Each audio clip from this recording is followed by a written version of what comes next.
a flat map. How does the attack on Pearl Harbor during the Second World War fit into this particular model here, which is of course the correct model? So right here on this island, we have Japan, you see, and on this very small island right here, take a look. We have Hawaii. So what exactly is happening here, everyone? During World War II, the Japanese attack was launched from this very spot. And the pilots come right up to here, you see. I mean, you need to get out of that place and come right over here, look. It's really quite simple to understand. It just left this particular spot and then came directly to this very place. This is precisely how the attack on Pearl Harbor was carried out, without needing to make any corrections for the Earth's curvature, without the aircraft having to fly all the way around the globe, without any complications, quite calmly. It simply departed from this point and arrived at that one. Hold on, did y'all know that we've been being lied to about everything? Not just a few things, but everything. Do y'all know that this is the Gleason map, and the Gleason map is the actual map of the world? Isn't that insane? Because y'all know that we were taught that this is what the world map looks like. It looks just like this. But no, guys, this is not the truth. We've been taught a lie. Once again, it just seemingly never stops. But I wonder why they wouldn't show us this map of the world. Instead, they'd rather show us the map that they're showing us now. Well, I think it has a lot to do with it kind of resembling a dome instead of a globe, okay? And yes, it's flat. Whoa, go figure, right? But let's be honest, y'all, doesn't this make way more sense than the globe Earth? Because even when you bring up how Japan attacked Pearl Harbor, a lot of people are looking at it like, oh, they came way from... No, gang. Wouldn't it make way more sense? Wouldn't this make way more sense right here? That they were this close to each other and that's why they attacked? Which goes back to what? The Gleason map, the flat Earth model of the map. I know what you're gonna say. Do you believe in flat Earth? Oh my gosh, I never knew this. Hey, listen, I didn't say anything. I'm just telling y'all that we were taught lies. 1892. Let me show you that right there. That looks like a flat plane to me. It's plain to see, one would say, right? Plain to see. You know what's so weird? The United Nations map is the exact same thing. You know, the WHO, and they use the same exact map. They're showing you in plain sight what's really right there. So this is 1893, okay? People are fully aware. I'm going to show you something that you were never shown at school. This map is 130 years old. And it does not just show geography, it also shows time across the world. You can use that to easily determine what time it is in any part of the world. I'm going to show you exactly how it works. So you'll notice around the sides we have what looks like a clock face in red. Now, a 360-degree circle with 12 o'clock midnight at the very top. Now this 360-degree circle can be split into 24 15-degree segments. Each 15-degree segment represents 1 hour of the 24-hour day. Right, so moving clockwise from midnight, you've got like 1 AM, 2 AM, right, you've got 6 AM, 9 AM, and you've got midday. So like 180 degrees opposite to midnight is midday, right, noon. Right, and then you're going all the way right back up, you've got like 9 PM, 10 PM, 11 PM back to midnight, which is then the start of a new day. So that's your 24 hours is complete, and then it's the start of a new day. The reason that we have a 24-hour day on Earth is because the sun rotates above Earth at 15 degrees per hour, always. Think of it like the sun is moving around the clock face, exactly like the hour hand of a 24-hour clock. The position of the sun determines what time of day it is, everywhere on Earth. Your local time zone is that 15-degree section of the map where you are located. And therefore, if I wanted to know what time it was anywhere else on Earth, it's so simple. I'll show you. Right, so say I was in the UK. and I wanted to know what time it was in Mexico. And it was 3 a.m. in the UK. So all I would do is rotate the position of the UK, that 15-degree segment, to the 3 a.m. mark on the clock face, and then I would find the position of Mexico on the map, moving clockwise, and I can clearly see that it's 10 a.m. in Mexico. Now just say that I was in New Zealand at 2 p.m. and I wanted to know what time it was in the UK. I would find 2 p.m. on the clock and I would match New Zealand to 2 p.m. because that's the sun's position in the sky relative to my location. And then I would look for the UK on the map and I can instantly see that it's 1 a.m. in the UK. Easy as that. If I was in Brazil at noon and I wanted to know the time in Japan, I would line Brazil up with noon on the clock face and I'd find Japan. And I can see that it's midnight in Japan.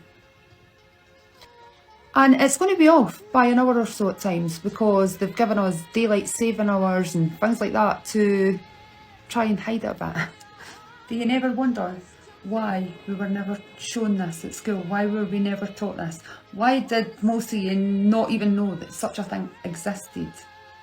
The thing about Gnosticism and Christ consciousness, you guys, this is one of the biggest deceptions out there. People think that ultimately through ascending your frequencies higher and higher, through things like meditation, chakra alignment, all these new age Eastern practices, all meshed into one thing, right? Oh, we found out that there's actually like the Gospel of Mary, and this is telling us about the divine feminine and all this and that. Listen, ultimately Christ consciousness and Gnosticism teaches us that we can find God in ourselves, right? So we can ascend our frequencies higher and higher until finally we become God. You guys, this is actually invoking, I don't know if it's the right word, shut up. I hate when people correct me about my words. You guys, I have a lot of thoughts. I don't have a lot of words for my thoughts.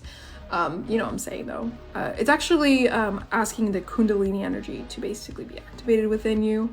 And I don't know if you've done any research on this, but I have.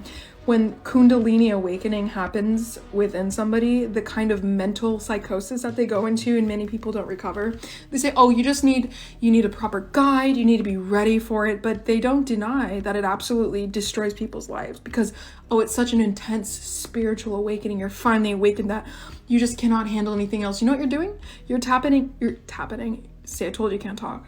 You're tapping into the spiritual realm, right? There is a spiritual realm. Yes, there is. You are tapping into a realm where you are living and you're able to see amongst demons and you're there, you're existing with them. But you think that being activated in that Kundalini energy is going to protect you? No, no, no. You are walking beside them and you are vulnerable to them because the only thing that protects you is Jesus Christ. It's God. And unfortunately for you, when you are mixing these new age practices with Christianity and you think you found the truth. No. What you're doing is you are rendering yourself vulnerable because you don't believe the gospel. So you are not saved. You don't believe the gospel because to you, the gospel of Gnosticism is that you are God, but you have to become it. You're not God right now, but you can become it. I'll tell you one thing right now. This is the last thing I'm going to say in this video. But if I am God, if I can get there, if I am actually God, I don't want a God. You understand? I will never be good enough. I don't want it. I don't want it. I would rather die than be God. Because my God, Jesus Christ, is so powerful. He saves. He's true. He is just. He is wise. No human being will ever measure up to that. Okay, real quick, I just wanted to elaborate on the video I did the other day about when Trump during the press conference was talking about Biden's cancer being at stage 9, and then a lot of folks had commented in about the Gleason scale. Correct. Okay. Now, but there's also, he was also talking about the Golden Dome, okay, for our security. Now think about it. The dome represents flat Earth. There's also something else that is Gleason, the Gleason map. The Gleason map refers to flat Earth. Now, there's always a reason for everything that he says and does. And it's meant for us to go and research, question, because all the news outlets have only said stage 4, stage 4, stage 4. Trump is the only one who has talked about stage 9, which would make you a light bulb go off, like, what does he mean? Okay, and so it's the Gleason scale. You're correct, and I'd never even thought about that. But there's a Gleason map. Look it up. There's always a reason.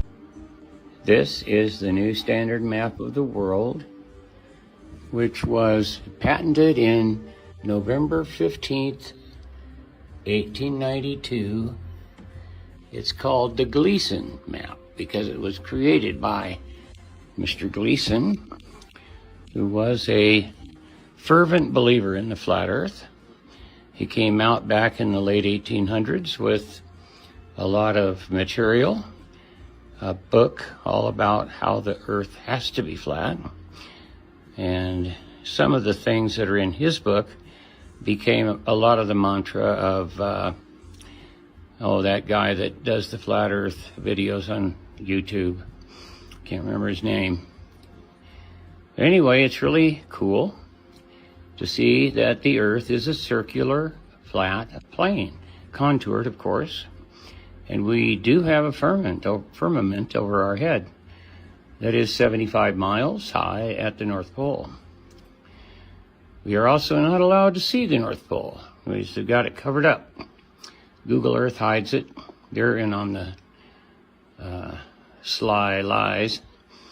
And we're not allowed to go to Antarctica and see anything there. And it is all around the flat earth, monitored and guarded by the navies of all the major countries of the world. Yeah, just try to go, see what happens. Anyway, we live in a time of great, great deception. Because it happens to be, I believe, this is my opinion, that we live in Satan's little season. Because of that, everything's kind of backwards, and up is down and down is up. And one of the most popular things that's happened in this awful, terrible world is inversion. Hey guys, this is the Gleason's new standard map of the world. You can see here that we have the ice wall, which Antarctica is not a continent. It's actually an ice wall that goes 360 degrees around the geocentric flat Earth. But if you'll notice, look how far away the Antarctic ice wall is from any place. Even down here where you can take a cruise or there might be a military base, it's still like 600 miles. But look at the distance. That's why no one understands what Antarctica is. Look how far away it is from everything. And you know, the sun and moon are local in our firmament, and it creates the different seasons. And the sun never goes any farther out than this. It goes in a cycle like this. So this is why this is always froze. And finally, when you get out that far, all the oceans freeze. Christians say they believe the Bible, but most of them reject the universe that describes it. And that's a strange contradiction to me. Because Genesis says something very specific about the structure of the world. It says God created a firmament to separate the waters above from the waters below. When you look into ancient Hebrew cosmology, the earth wasn't floating in infinite space. There was a structure. Heavens above, waters below. And not only the Hebrews, but most civilizations depicted the earth the same way. But modern cosmology teaches something completely different, as we all know it. There's planets, galaxies, billions of light years, rock floating through space, infinite expanding space, black hole. So here my uncomfortable question. If Genesis is describing the structure of creation, why does modern cosmology look nothing like it? So which one is symbolic? Genesis or modern cosmology?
flat Earth map dates back over 1,000 years. This map is credited to being created by a Persian astronomer. His name was Al-Biruni and he lived between 973 AD to 1048 AD. It's the official map of the United Nations and also the United States Geological Survey. It used to be present in many places before the creation of NASA and the Antarctic Treaty in 1959. Here you see it with Admiral Byrd. This map has been restored by Dmitry from Russia with suggestions of mine, Eddie Alenkar. Known by my YouTube channel Flat Earth Banjo, I asked Dmitry to include the Bermuda Triangle and Point Nemo, a place deep in the Pacific where NASA buries rockets. Then Robert Tozzi, a professional mapmaker, came along and enhanced the map even more. There are many people now selling this map online, but if you could order it from my online store, I would greatly appreciate it. Visit my online store now and order one of the items. I humbly thank you.